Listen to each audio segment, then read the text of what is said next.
بسم اللہ الرحمن الرحیم الحمد للہ رب العالمین والصلاة والسلام علی سید المرسلین وعلی آلہ وصحبہ اجمعین۔ ندائے ربانی میں آج ہم 7ویں ندا پر بات کریں گے کہ جس میں ارشاد باری تعالیٰ ہے بعد اعوذ باللہ من الشیطان الرجیم یا ایہا الذین آمنوا انفقوا مما رزقناکم من قبل ان یأتی یوم لا بیع فیہ ولا خلۃ ولا شفاعہ والکافرون هم الظالمون۔ تو اس میں فرمایا گیا کہ اے ایمان والو،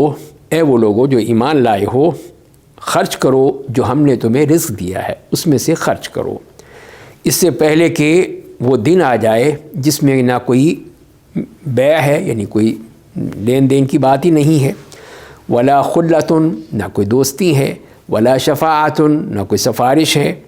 اور کافر ہی وہ ظالم ہیں۔ تو یہاں پر جو انفاق فی سبیل اللہ کا حکم دیا گیا ہے اور اس کے بارے میں کہا گیا ہے کہ جو ہم نے رزق دیا ہے، تو مطلب یہی ہوا کہ جو رزق جو پاکیزہ رزق ہے، بالکل حلال ہے، جائز کمائی ہے، اور وہی رزق کہے گی۔ جو حرام ہے وہ رزق تو نہیں ہے، وہ تو حرام طریقے سے اس کی کمائی کی گئی ہے، حرام طریقے سے اس کو حاصل کیا گیا ہے، تو وہ رزق تو ہوگا ہی نہیں۔ تو رزق وہی ہوتا ہے جو کہ انسان اپنی محنت سے، اپنی مشقت سے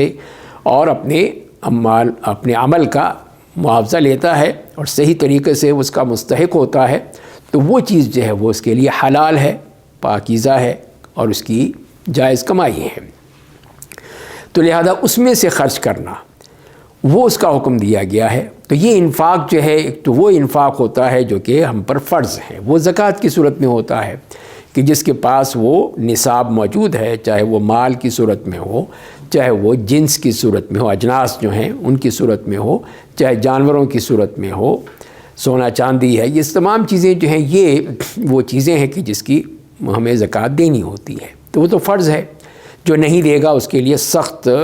وعید آئی ہے، اور قرآن کریم میں بھی اور نبی کریم صلی اللہ علیہ وسلم نے بھی بیان کیا ہے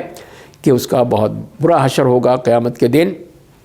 تو لہذا وہ تو ایک فرض چیز ہے۔ دوسری وہ انفاق ہے فی سبیل اللہ جو ہم کہتے ہیں، وہ ہے جو کہ نفلی ہے، جو ہم صدقات و خیرات کی صورت میں مستحقین کو دیتے ہیں۔ تو وہ چیز جو ہے وہ اللہ تعالی ہم سے مانگتا ہے۔ زکوٰۃ تو اسی وقت ہوگی جب کہ فرض ہوگی، لیکن یہ وہ نفلی چیز ہے کہ اگر فرض نہ بھی ہو کسی پر، اس کے پاس زکوٰۃ کے نصاب کے مطابق نہیں ہے لیکن پیسے ہیں تو دے سکتا ہے، تو اس کو دینا چاہیے، پھر وہ اس کو اللہ کی راہ میں خرچ کرنا چاہیے۔ اس کے لیے پھر وہ بار بار یہی کہا گیا ہے، اور یہی کہا گیا ہے کہ یوم لا ینفع مال ولا بنون الا من اتى اللہ بقلب سلیم، کہ وہی دن جس میں کوئی مال کام آئے گا، نہ اولاد کام آئے گی، سوائے قلب سلیم کام آئے گا۔ تو وہی قلب سلیم ہے جو کہ اللہ کے حکم پہ راضی ہے، اللہ کے حکم کے مطابق عمل کرنا چاہتا ہے، تو اسی کو ہی پھر وہ قلب سلیم کہا ہے۔ اور قرآن نے یہ بھی فرمایا کہ وَمَا أَمْوَالُكُمْ وَلَا أَوْلَادُكُمْ بِالَّتِي تُقَرِّبُكُمْ عِنْدَنَا زُلْفَىٰ إِلَّا مَنْ آمَنَ وَعَمِلَ صَالِحًا فَأُولَٰئِكَ لَهُمْ جَزَاءُ الضِّعْفِ بِمَا عَمِلُوا وَهُمْ فِي الْغُرُفَاتِ آمِنُونَ، کہ فرمایا کہ نہ تمہارے مال نہ تمہاری اولاد وہ جو ہے تمہیں قریب کرے گی ہم سے، وہ قرب عطا کرے گی، مگر وہ شخص جس نے ایمان لایا، نیک عمل کیا، تو انہی کے لیے پھر وہ جو دگنی جزا ہے، دگنا اس کا بدلہ ہے جو ان کو دیا جائے گا، جو انہوں نے عمل کیا ہے اس کی بنا پر، اور وہ پھر جنت کے جو اللہ نے ان کے لیے محلات بنائے ہیں اس میں امن و امان سے رہیں گے۔ تو یہاں پر دیکھ لیجئے کہ یہی بتایا گیا ہے کہ اصل چیز جو ہے وہ انفاق فی سبیل اللہ ہے۔ یہ مال و دولت اور یہ اولاد اور دوسری چیزیں جو ہیں دنیاوی، یہ اللہ کے قریب نہیں کر سکتی، اس سے کوئی فائدہ نہیں ہوگا۔ فائدہ ہوگا تو ایمان اور عمل صالح سے۔ تو عمل صالح میں یہی ہے کہ انفاق فی سبیل اللہ کیا جائے۔ تو اسی کو کہا گیا ہے کہ وَمَا تُقَدِّمُوا لِأَنفُسِكُم مِّن خَيْرٍ تَجِدُوهُ عِندَ اللَّهِ هُوَ خَيْرًا وَأَعْظَمَ أَجْرًا، کہ جو بھی تم اپنے لیے خیر آگے بھیجو گے تو اس کو پاؤ گے اللہ کے ہاں، اور وہی تمہارے لیے خیر ہے، وہی اس کا بہت بڑا اجر ہے۔ تو یہی چیز ہے کہ اس کے لیے بھی جو پیمانہ ہے اللہ کے ہاں، وہ شروع ہوتا ہے کہ 10 سے اس کو ضرب دیا جاتا ہے، یعنی 1 روپیہ بھی ہم خرچ کرتے ہیں تو اللہ کے ہاں وہ 10 لکھے جاتے ہیں۔ پھر ہمارا جتنا اخلاص ہوگا، جتنی ہم اللہ کی محبت میں وہ خرچ کریں گے تو وہ پھر اضعافا مضاعفہ بڑھتا ہی چلا جائے گا. یہ نہیں ہے کہ وہ 10 رہے گا، 70 گنا ہو سکتا ہے، اس سے بھی بڑھ کر ہو سکتا ہے، اور یہ بڑھتا چلا جائے گا. تو وہ چیز جو ہے پھر وہ ہمارے لیے اللہ کے ہاں بہت بڑا انعام بن جائے گا. تو لہذا پھر اس میں اللہ کے ہاں اس کا پیمانہ بالکل مختلف ہے جو کہ اللہ تعالیٰ نے ہمیں دیا ہے. تو یہ ہمیں حکم دیا گیا ہے کہ ہم اس معاملے میں کریں، اور اس دن سے پہلے کہ جب اور کوئی چیز کام نہیں آئے گی. تو نہیں کوئی وہاں پہ بیع و شراء ہو سکتی ہے، کوئی لین دین ہو سکتا ہے کہ کسی سے لے کے دے دیں گے، کچھ یہ کر دیں گے، کچھ وہ کر دیں گے، جسے دنیا میں کرتے ہیں ہم، ایسا نہیں ہو سکتا ہے. پھر دوسری بات کہ کوئی دوستی بھی کام نہیں آئے، کیونکہ دوست ہے وہ آپ کے کام آ جائے اور آپ کے لیے کچھ کر دے، تو وہ بھی نہیں ہو سکتا ہے. کوئی سفارش لے آئے، وہ بھی نہیں ہو سکتی ہے، الا یہ کہ اللہ تعالیٰ کا حکم ہو، اس کا فیصلہ ہو، ایک الگ بات ہے. لیکن ہم چاہیں کہ ہم کسی کو سفارشی کو لے آئیں تو یہ تمام راستے بند کر دیے ہیں، اس کی کوئی وہاں گنجائش ہی نہیں ہے. وہاں پہ اصل چیز ہی ایک ہی ہے، کرنسی ایک ہی ہے، وہ ہے عمل. وہ عمل ہے تب تو آپ کامیاب ہیں، اگر عمل نہیں ہے تو پھر وہ کوئی کامیابی نہیں ہے، بلکہ وہاں پہ اور دشواری ہو جائے گی. اس لیے کہ اللہ کے ہاں تو عمل کو ہی دیکھا جاتا ہے. تو یہی عمل جو ہم دنیا میں کرتے ہیں وہی ہمارے کام آئے گا، ہماری برزخی زندگی میں بھی کام آئے گا، پھر وہ حشر کے مقام پہ بھی کام آئے گا، اور پھر اسی کی بنیاد پر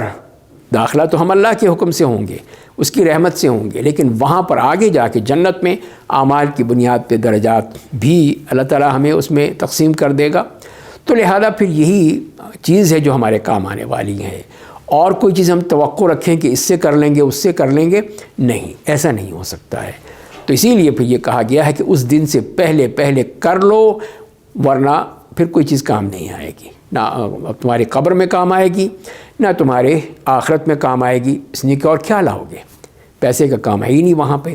دوستی یاری چل نہیں سکتی،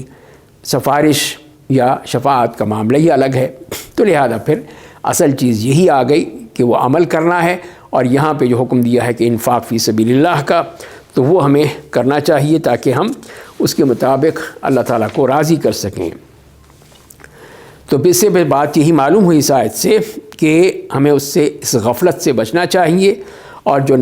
قیامت کے دن نجات کے جو اسباب ہیں وہ اختیار کرنے چاہیے، جہاں پہ کسی قسم کی کوئی گنجائش نہیں ہے.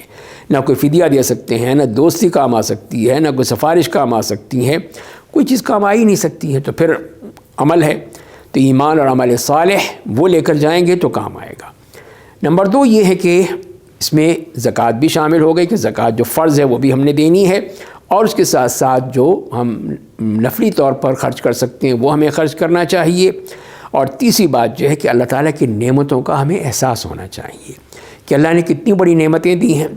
تو صحت ہی کتنی بڑی ہے کہ ہم باہر جا سکتے ہیں، اندر آ سکتے ہیں، کام کر سکتے ہیں، کھا پی سکتے ہیں، کوئی مسئلہ نہیں ہے. تو یہ اللہ کی نعمت ہے. پھر اگر مال ہے تو مال بہت بڑی نعمت ہے.